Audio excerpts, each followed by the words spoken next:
Well, good morning again. We are back to talk about physics and how we do calculations about motion, that is, kinematics. Second week of class. As a review, we've been talking about velocity,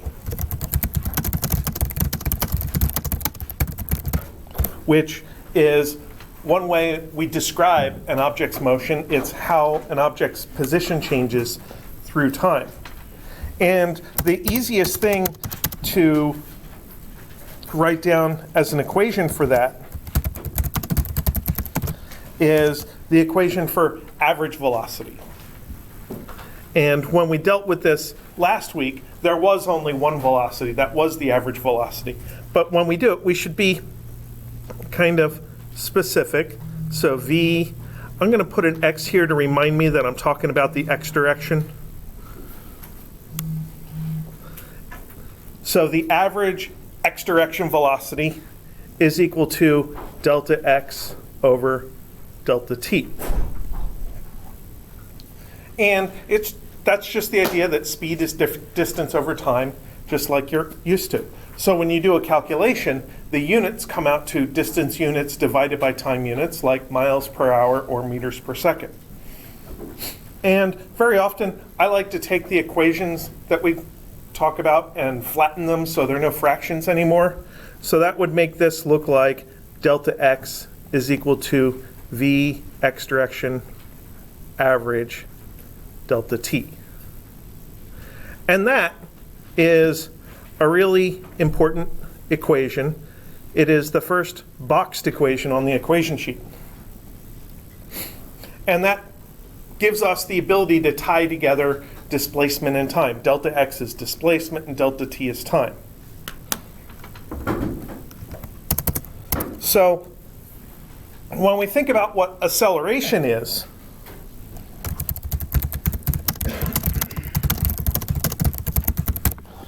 acceleration has the same relationship with velocity that velocity has with position. So we should be able to think about the idea of average acceleration and get an equation that ends up looking like A X direction average is something over delta T.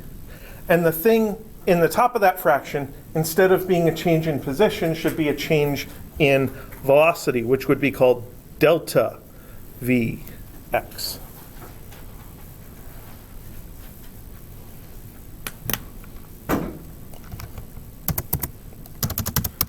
Now we get to do one little simplification before I rewrite this.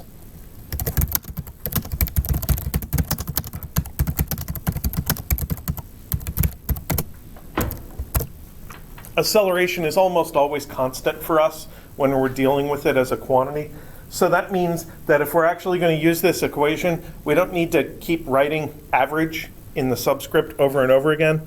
So when I flatten this, it's going to turn into delta V is acceleration times delta T.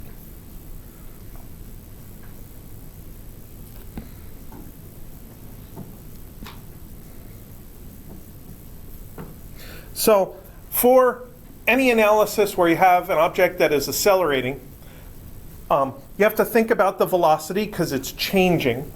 And there's lots of different ways of describing a changing velocity.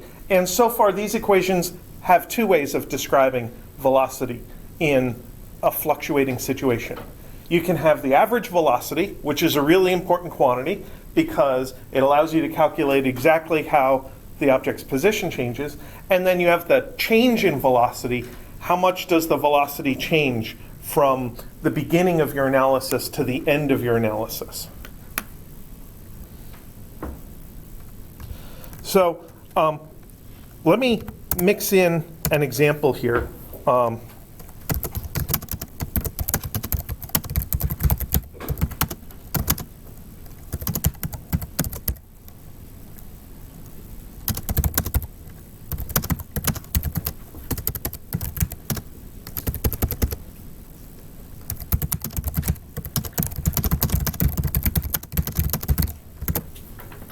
let's say we have a car that accelerates 2 meters per second for 10 seconds, and it started at rest. So the thing we can immediately calculate is the delta V, which is our, I'm not going to rewrite the equation, but normally I would start my analysis by rewriting the equation, but it's right here, so I don't need to. I can put in my 2 meters per second squared and my 10 seconds and get 20 meters per second. Notice that here the units of acceleration have a meters per second squared, and the seconds we're multiplying cancel one of those factors of seconds in the denominator. So we end up with regular velocity units, meters per second.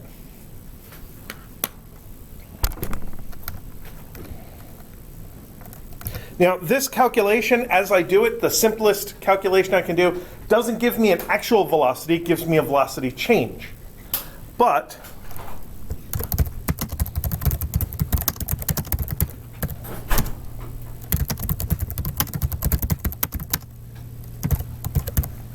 we're talking about accelerating from rest, so our initial velocity is 0. So the way I would encode that is I would say Vx initial is equal to 0.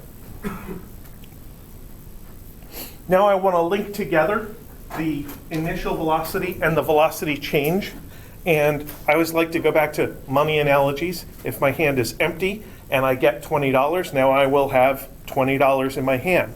The same thing is true for velocity. So we can think of this in two ways. You can say Vx final is equal to Vx initial plus delta Vx.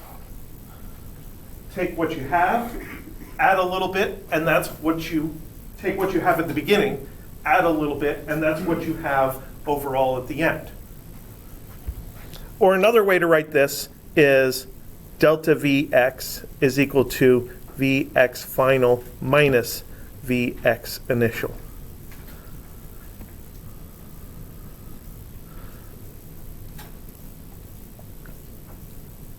So that equation takes one of our ways of characterizing fluctuating velocity, which is closely related to acceleration, and it allows us to relate that to initial and final velocity.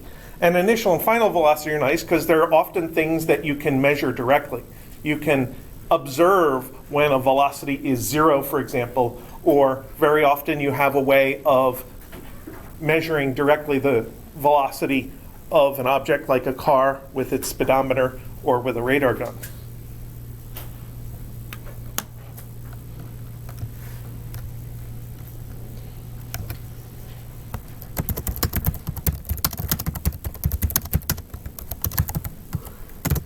Let's say instead we started with 15 meters per second. So that would be Vx initial is equal to 15. So Vx final would be 15 meters per second initially plus 20 meters per second of delta is 35 meters per second. And 35 meters per second, for reference, is around 80 miles an hour. So the delta is a very useful quantity that allows us to calculate things that we might not have been able to calculate before.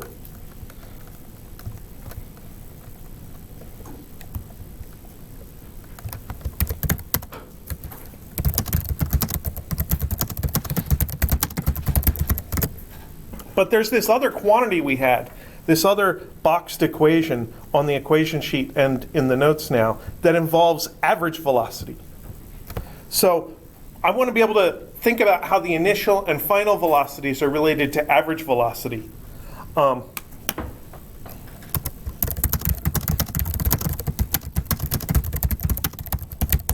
easiest way to make sense of this is to look at a velocity graph. So I'm going to set up a set of axes here, So this is going to be the time axis. That's too tilted.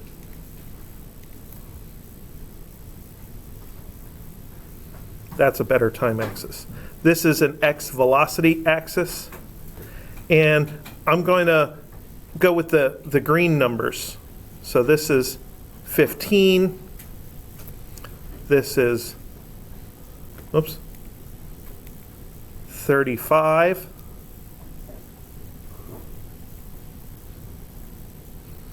And this amount of time here was 10 seconds.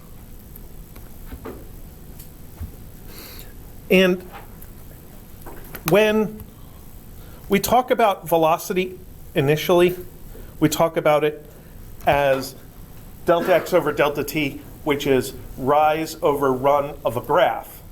And acceleration has kind of a similar original definition. It's delta v over delta t, which is rise over run of the graph. If we have constant acceleration, we should have constant rise over run. In other words, our graph should have a constant slope. And a graph with a constant slope is, of course, a straight line.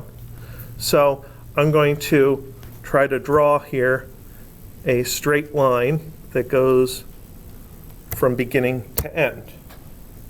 There we go. So that's my graph of velocity.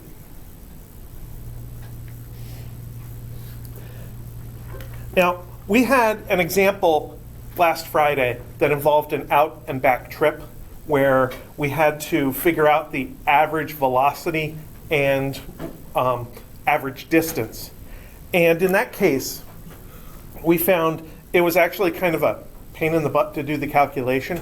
We had to figure out distance one and time one and add them together to get total distance and total time and stuff like that. And the reason it was difficult was we spent more time going the slower speed. Here, we have just as much time, say in here, going pretty close to 15 meters per second, as we have out here, going close to 35 meters per second. That means that the slow speeds and the fast speeds get equal weighting.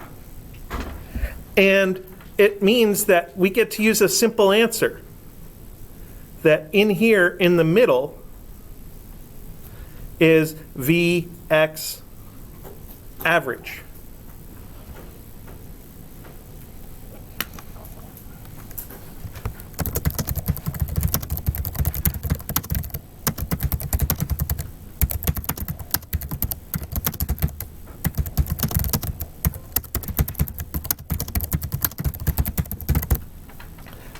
That's a really nice, straightforward thought about velocity. That the average velocity is literally halfway in between the initial and the final velocities. So this would be, I don't know, T middle, T mid.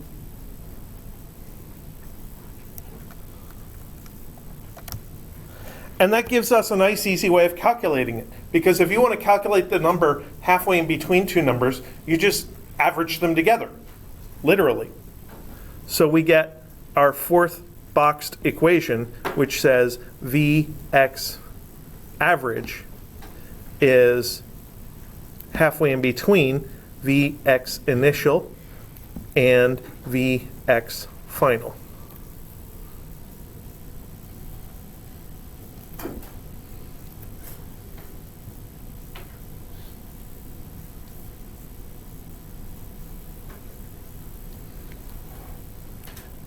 We just have to remember that this is for a special situation.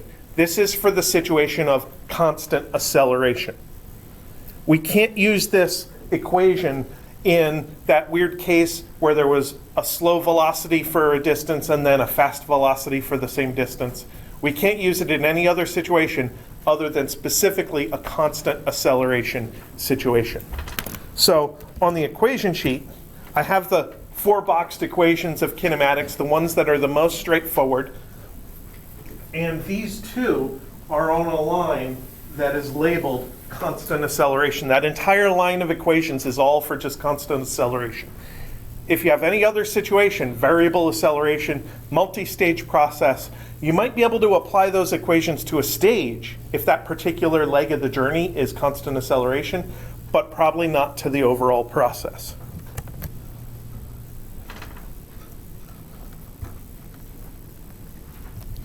So we can now calculate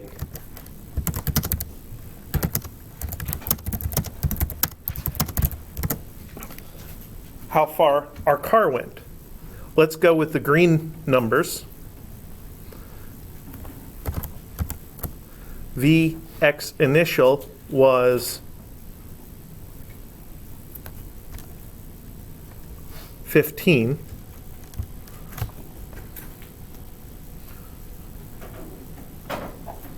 Meters per second.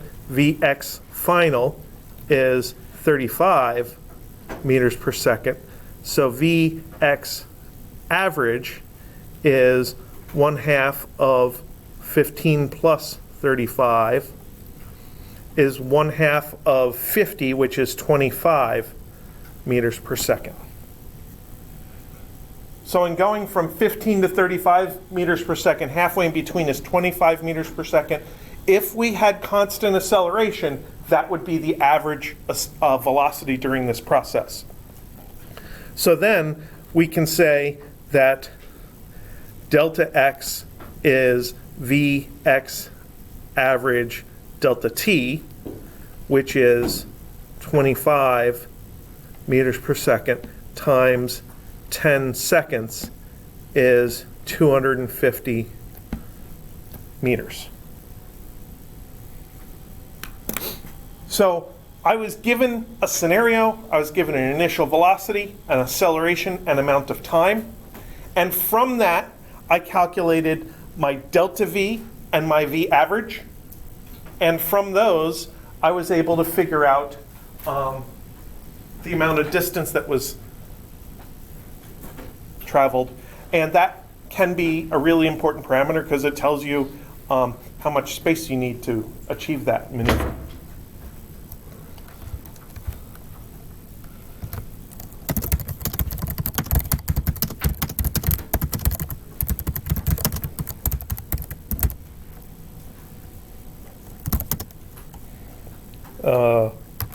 I spell good.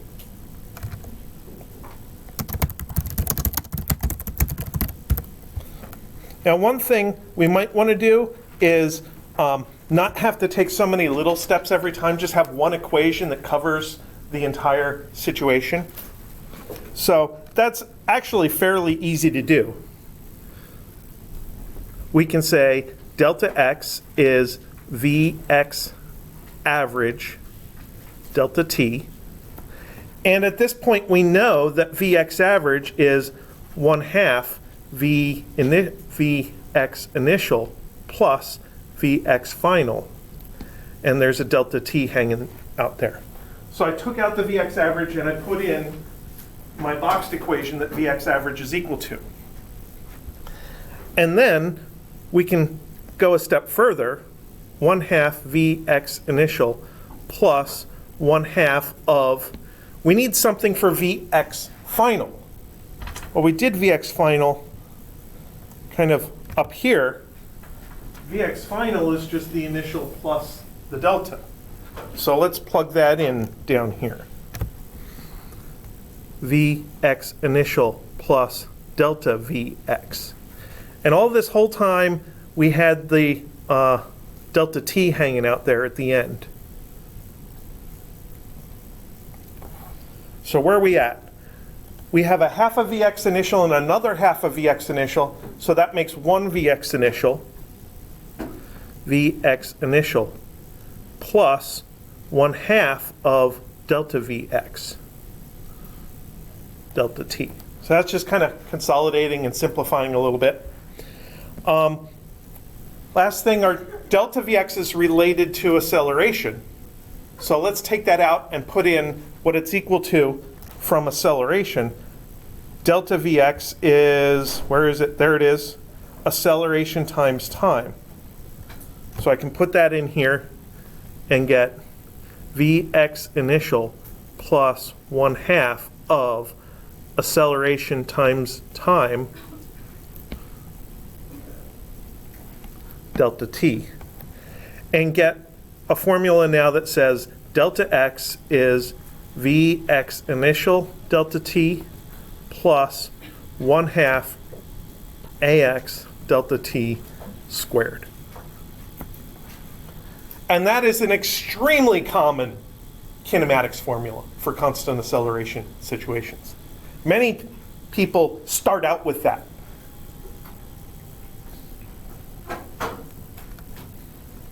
I chose to just kind of start out with some simpler definitions as a starting point and get this as a result. So that's common enough and easy enough to use that very often we just use it. So it's here, so you don't have to remember it.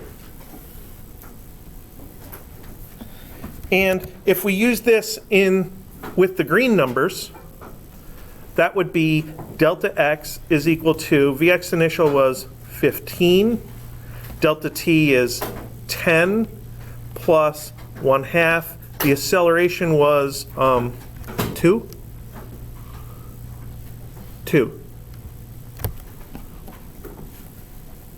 And delta t is 10 squared.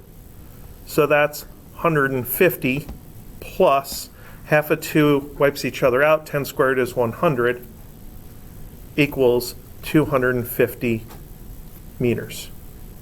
Same result, but in this case we only had to use one formula instead of two. In exchange, the formula was a little bit more complicated. So it's kind of a choice how you want to make your analysis. You can, if you only need one result and you can get that one result from one formula and you know the formula, great, use it. Wonderful. If you need lots of intermediate results, then maybe it's better to use the simpler formulas which give you lots of intermediate quantities. So the first method, we ended up finding our delta V, which was the same in the blue and the green case. We ended up finding the initial and final velocities. We ended up finding the average velocity, and finally the delta x. And if we needed to know those things for some reason, we have them. But in this method, we just got to the chase, we calculated one result, and we figured it out. So whether you use a more complicated formula or whether you use a bunch of easy formulas is personal choice. So that's kind of the most basic kind of acceleration scenario, one where you're given initial conditions. We had an initial velocity, and we had some acceleration, and we knew the delta t. And under that condition, the 1/2 at squared equation works great. So let's look at a different scenario.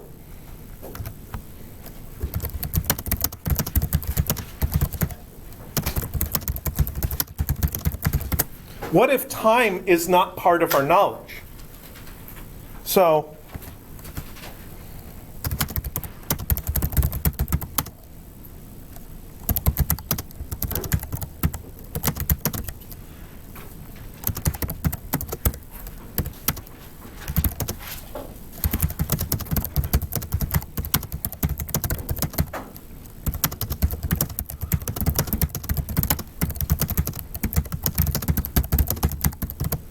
let's say instead we're going to have the same initial conditions.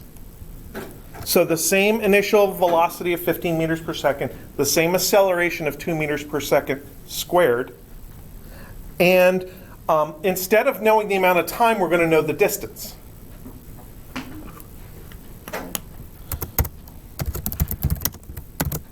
So option one is to use that 1/2 at squared equation that we learned about.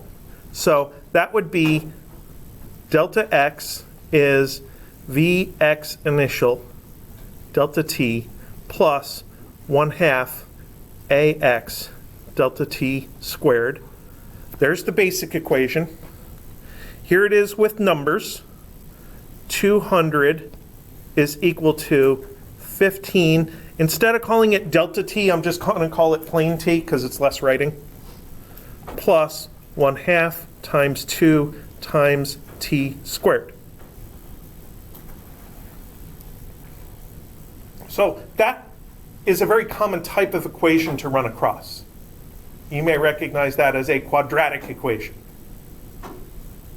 And to solve a quadratic equation, we have to go through a bunch of steps. First, typically, we want to get all of the stuff on one side of the equation so that there's 0 on the other side of the equation.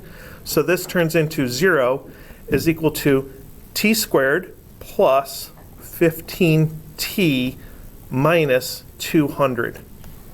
That's how we get the 200 over to the other side, is by subtracting it. So then, how do we solve that? Quadratic equation? Yeah, using the wonderful quadratic formula. Yeah. So then, t is equal to, let's see, negative b plus or minus the square root of b squared minus 4ac all over 2a. If you don't remember it, it's over here, up in the math section, right underneath of all the numerical equations, or the numerical values. So then, this is negative 15 plus or minus the square root of 15 squared minus plus 400, 800, all over 2. That seems pretty annoying.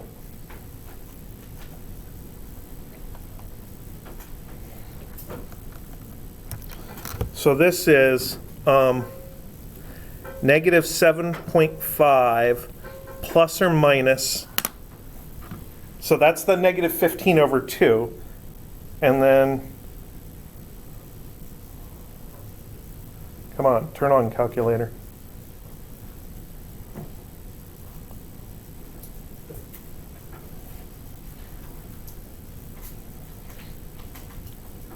I think I need a new phone.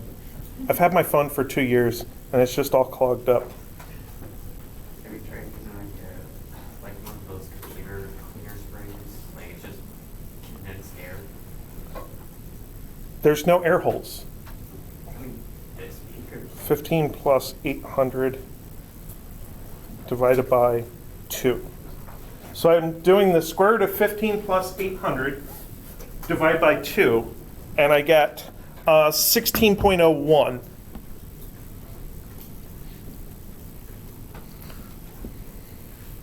And then we have to decide whether we want to add or subtract 16.01. And to do that, I have to look at this and say, well, my base time, my middle time is negative 7.5, because that was negative b over 2a. And I don't want a negative time result. So I'm going to add 16.01 in order to get into positive territory. So then I'll take the plus 16.01 minus 7.5 and get 8.51.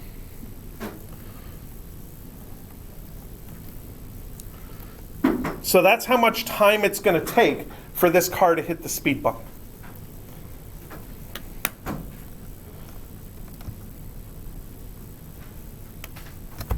And at that point, we could calculate whatever else we want to calculate.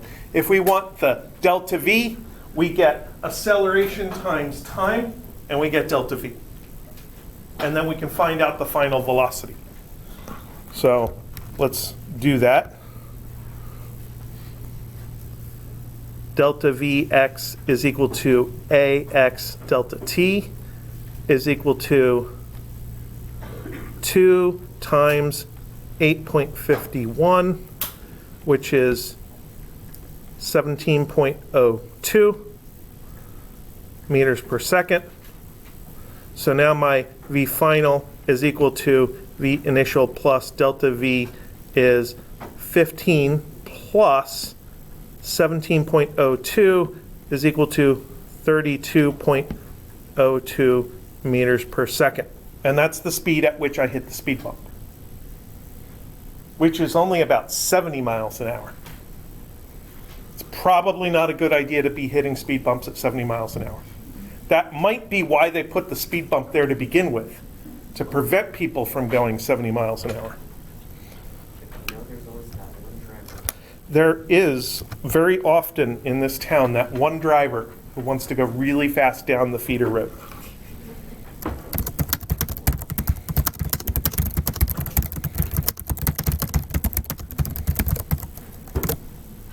Now, I said when I developed the 1/2 AT squared equation on the previous page that it's a choice whether you want to use the complicated equation that combines things together or whether you want to stick with the basic equations. So let's write down the basic equations and see where they lead. And we'll pretend we didn't do this analysis yet. So we have delta x is Vx average delta t, which in this case is 200 equals Vx average delta t. We have delta V is equal to delta Vx is Vx initial minus Vx final. So this is delta Vx is equal to, I'm sorry, I'm dyslexic, I screwed them up. A delta is always a final minus initial. Vx final minus 15. Remember, I'm pretending I didn't do this analysis, so I know the initial conditions. I know my initial velocity, but I don't know the delta and I don't know the final. My basic equations had two more. There was a Vx average is 1/2 Vx initial plus Vx final,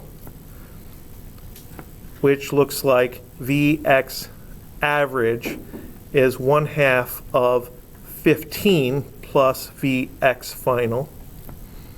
And then my last equation was delta Vx is equal to Ax delta t. And this is delta Vx is equal to 2 delta t. So you can see that my basic equations didn't really get me anywhere yet. I have 4 equations, and no single equation allows me to solve for a variable numerically. There's no single equation that only has one unknown, which means I have to combine equations together. What we did on the previous page is just one way of combining equations together. We need a different way of doing it. And what we did previously is I did it numerically and then I did it analytically. This time I'm just going to do it analytically. So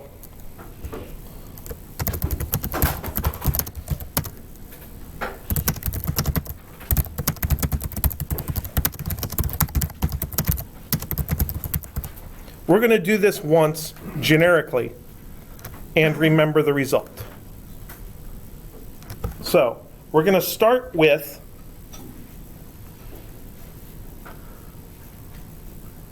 delta x is Vx average delta t. So delta x is 1/2 of Vx initial plus Vx final. And I want to get something for delta t. I don't just want to call it delta t. What I'm going to do is I'm going to take this thing and turn it into delta t is equal to delta Vx over A, which is Vx final minus Vx initial over A. So I'm going to find my delta t as a formula from a different basic equation. Not just the basic equation, but I'll expand the delta v using the other basic equation. So all of that, Vx final minus Vx initial over A, goes in there. Now we simplify. 2ax delta x is equal to. So I'm just going to clear out my denominators first. Make things look easier. So I took out the 1/2 and I took out the a and put them over on the other side.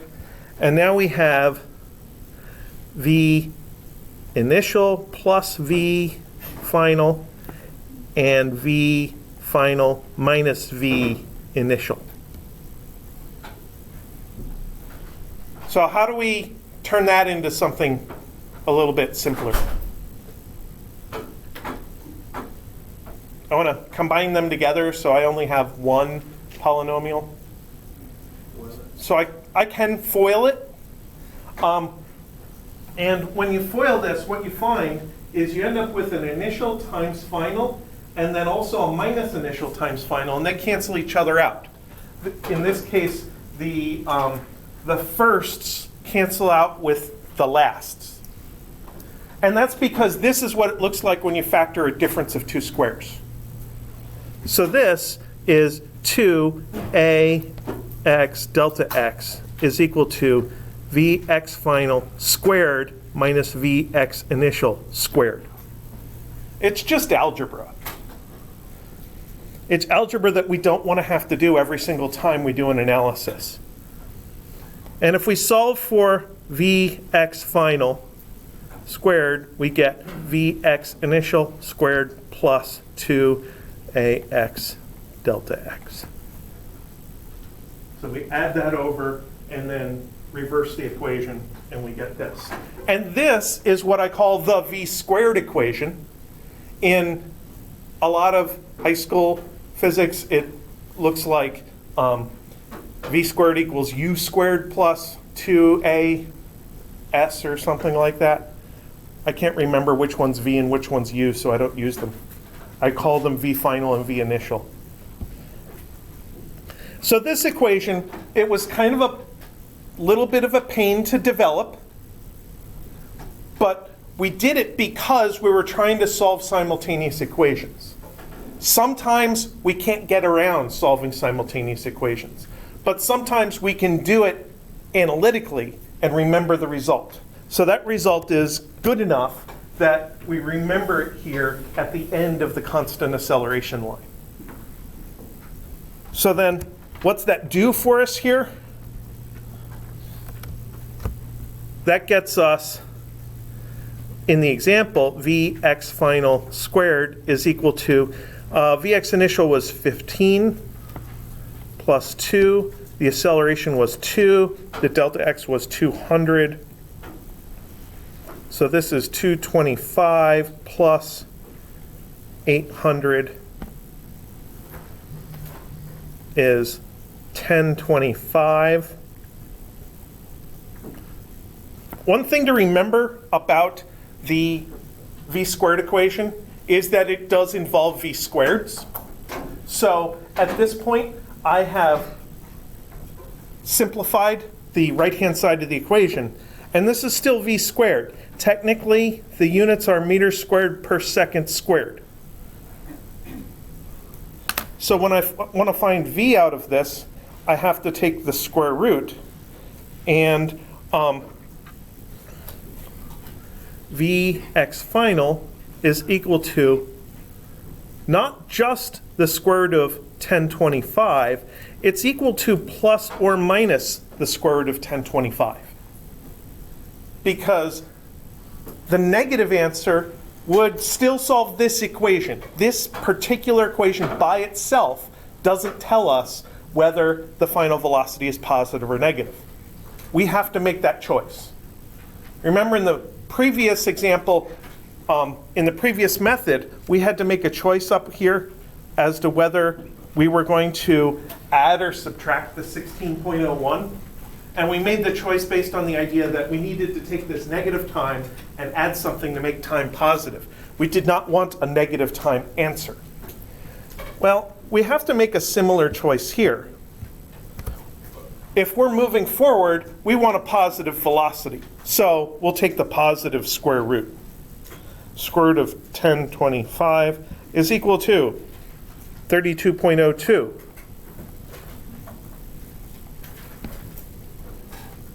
Meters per second, which is the same result we got up here, 32.02.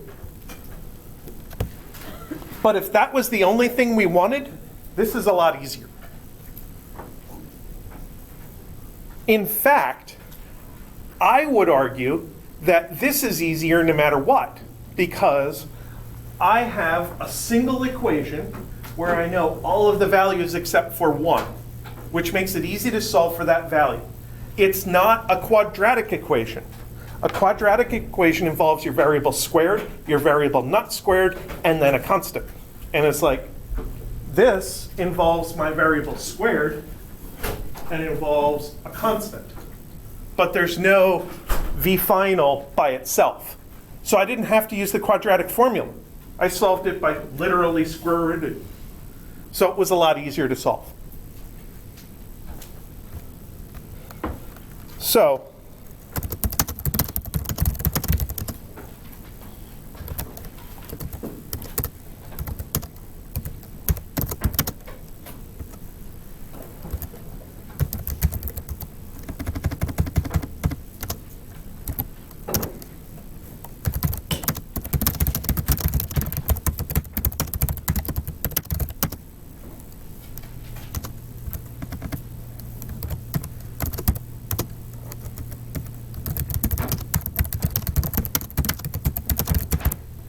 So here's my strategic point about choosing your kinematics equations, because there's often lots of equations and lots of ways to plug numbers into equations.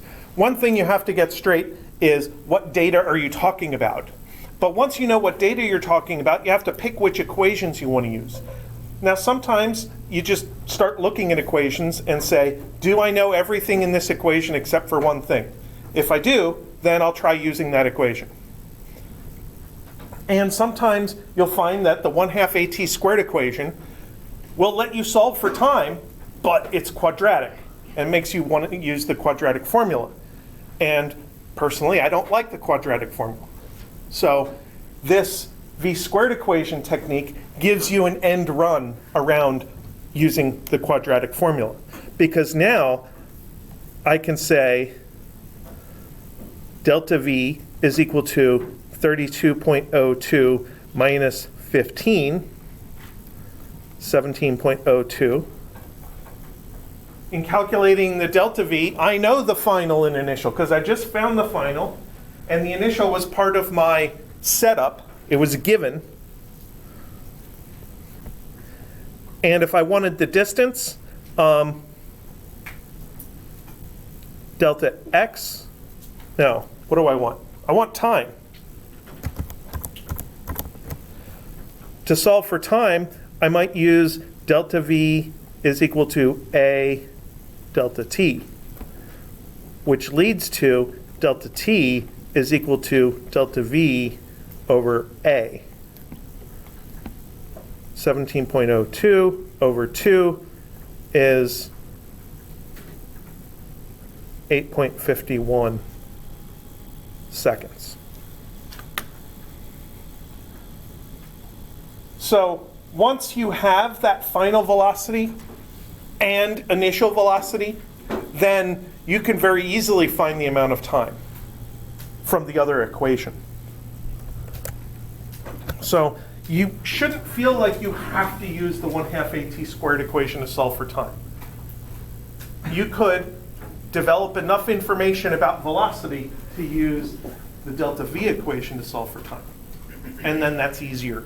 At least, in my opinion, it's a little bit easier.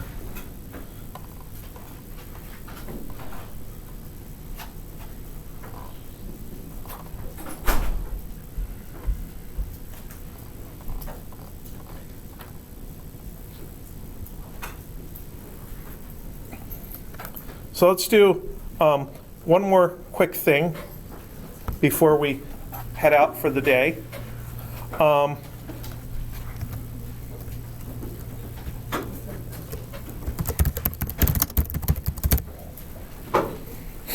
We often care about stopping distance. That is one of the factors that determines speed limits on our streets. And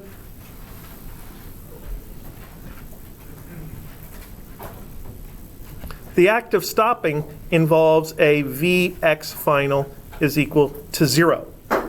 That's the goal, is to figure out how to get your velocity to 0. So if that's the case, it makes sense to think about what happens to other equations when this particular variable goes to 0. For instance, Vx final squared is Vx initial squared plus 2ax delta x. There's my v squared equation. When Vx final is equal to 0, that equation becomes a lot simpler. It becomes 0 is equal to Vx initial squared plus 2ax delta x. Let's move this over to the other side. Minus 2ax delta x is equal to Vx initial squared. Interesting thing, there is an explicit minus sign in that equation. And if you have an equation that has a minus sign in it, and there's no like addition or subtraction, there better be some way to turn that positive.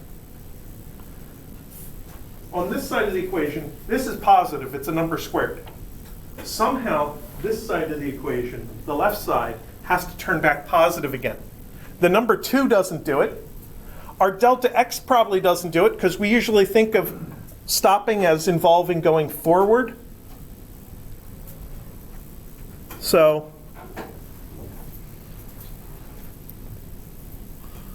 if delta x is positive, ax is negative. When I use a plus sign or a minus sign in a sentence to mean positive or negative as an abbreviation for the word, I circle it so it doesn't look like punctuation. That's all that is. So in order to come to a stop, we need a negative acceleration.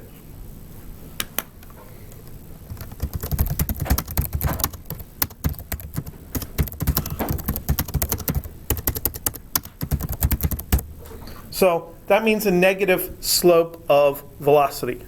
So the very last thing is a picture of Vx versus t. And here is our Vx initial. Here is our Vx final. And we got to get there in a straight line. That's a graph of velocity for stopping.